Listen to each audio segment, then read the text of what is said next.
Todo homem tem o direito de decidir sobre o seu próprio destino. Bob Marley. Este é o Visão Libertária, sua fonte de informações descentralizadas e distribuídas.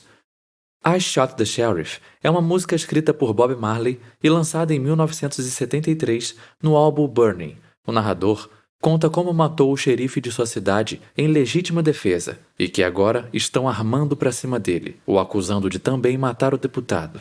Na sua percepção, o xerife da cidade, John Brown, sempre o detestou. Toda vez que eu planto uma semente, ele diz: mate-a antes que cresça, provavelmente se referindo à maconha. Até que um dia, ao sair da cidade, o narrador viu o xerife fazendo mira para matá-lo, mas conseguiu revidar a tempo com seus ótimos reflexos. Sempre interpretei duas principais críticas nessa letra. A primeira é sobre como a arbitrariedade das leis estatais geram preconceitos e violência desnecessária. Até aqui, nada novo. A decisão de usar ou não usar quaisquer substâncias parte do indivíduo e não de um terceiro. Ninguém é mais capaz do que eu para decidir sobre minha própria vida. Em segundo lugar, que quem paga o preço das irracionalidades dos reis do gado é o cidadão comum e o funcionário público de baixo escalão. E agora, farei o papel de advogado do diabo. É bem comum no meio libertário o ódio a qualquer forma de autoridade estatal. E não temos como argumentar que tal ódio é injustificado, mas trocamos tiros com o xerife quando a culpa é majoritariamente do político. Toda autoridade ilegítima e que usa da violência e da coerção em seus propósitos é desprezível, antiética e deve ser combatida. Já diria Luiz Gama: o escravo que mata o seu senhor, seja em que circunstância for, age em legítima defesa. É evidente que fiscais e funcionários públicos sempre agirão de acordo com seus próprios interesses. O termo servidor público é uma piada pronta e uma piada de muito mau gosto. Mas isso não quer dizer que todo funcionário público seja a priori uma pessoa ruim. Talvez eu seja um pouco suspeito para falar.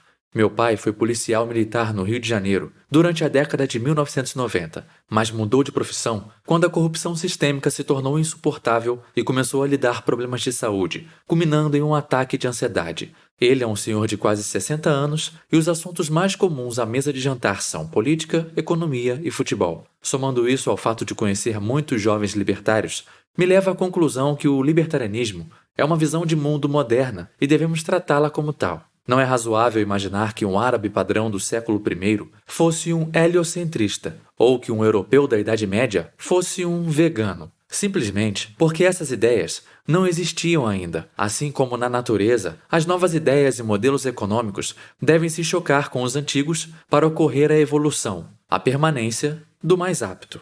É preciso tempo e conflito para as ideias amadurecerem e se consolidarem. O fato de existirem libertins me deixa mais feliz do que triste. Pelo menos, o caminho da liberdade está sendo analisado pelos mais jovens. Quem sabe Daniel Fraga não tenha um perfil com foto de anime no Twitter para se camuflar e continuar interagindo no meio da galera. Talvez você esteja se perguntando se fazer parte do funcionalismo público e da política são ações antiéticas. E a resposta é não. Se por livre e espontânea vontade você se recusar a roubar, isso significa que existe um ladrão a menos no mundo. Se por outro lado, você se recusa a votar ou prestar um concurso público, isso não muda absolutamente nada. O número de vagas para tais cargos é X e suas vontades ou ações não mudam a realidade. Não podemos ser tolos e achar que os políticos vão acabar com o Estado. O Estado acabará por si mesmo. Mas nesse caminho, podemos diminuir um pouco o sofrimento votando nos que são menos piores. Afinal, os que adoram o ápice do socialismo certamente continuarão votando. Parafraseando os matemáticos, todos os políticos são ladrões socialistas, mas existem ladrões piores que outros. Além disso, já tenho problemas demais na minha própria vida para me preocupar com a moralidade alheia. Se é o limão que a vida lhe deu, quem sou eu para questionar como você vai usá-lo? Criticar os peões, enquanto os bispos e o rei controlam tudo dos bastidores, me parece contraproducente. Um problema realmente sério é que os peões precisam dos reis para validar a própria existência, assim como os reis precisam dos peões. Esse é um ciclo infinito que não será quebrado, a não ser que uma das partes o destrua, ou que seja destruído por fora. O Leviatã não cometerá suicídio como alguns pensam. Portanto, devemos mudar as regras do jogo, trocar as peças, destruí-las, pintá-las de verde e amarelo, É irrelevante a longo prazo para transformar a realidade. Claro que no curto prazo, ter reis menos sádicos e tirânicos é melhor do que ter reis socialistas e intervencionistas. E em Banânia, ou Brasil para os estatistas, estamos duplamente ferrados. Temos a máfia estatal, assim como em todos os lugares do mundo, e temos uma geração que adora um concurso público. Uma sociedade cujos jovens sonham em expoliar e não em produzir está destinada ao colapso. Tudo isto posto, parece que temos um paradoxo. Atacar os peões e fazer parte do jogo não muda nada ao longo prazo, e nem podemos afirmar que todas as pessoas que participam têm má índole. Qual é, então, a via que leva ao Ancapistão? Como se constrói a escadaria para o paraíso?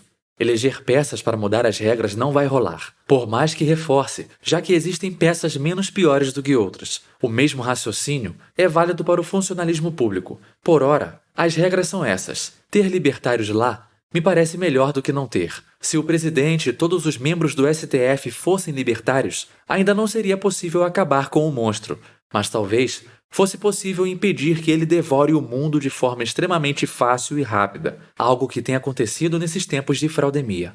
Só há duas maneiras de destruir o Leviatã: construir um monstro tão poderoso quanto e torcer para que ele não assuma o lugar do antigo, o que não é nem um pouco realista se olharmos o histórico de todas as revoluções, ou então podemos matar o monstro de fome, tentando de todas as formas esconder nossos recursos de seus tentáculos, fugindo do seu olhar inquisidor e mostrando aos outros que o Leviatã não é uma força da natureza, uma lei imutável, é só um tirano ilegítimo. O agorismo e o tempo são os algozes naturais dos reis. Enquanto libertários gritam, esperneiam, criam debates entre si sobre temas profundos e não interessantes para a massa leiga, geram brigas, fofocas, compartilham prints alheios, colocam pessoas como líderes e messias de movimentos, reforçam o ego de indivíduos com estratégias questionáveis e tentam cancelar aqueles que não concordam com sua moral individual e seus objetivos pessoais, com listas e mais listas de falsos libertários ou perfis que não devem ser seguidos.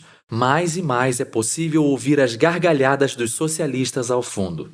Como dizia Bob Marley, às vezes construímos sonhos em cima de grandes pessoas. O tempo passa e descobrimos que os sonhos é que eram grandes e as pessoas pequenas demais para torná-los reais.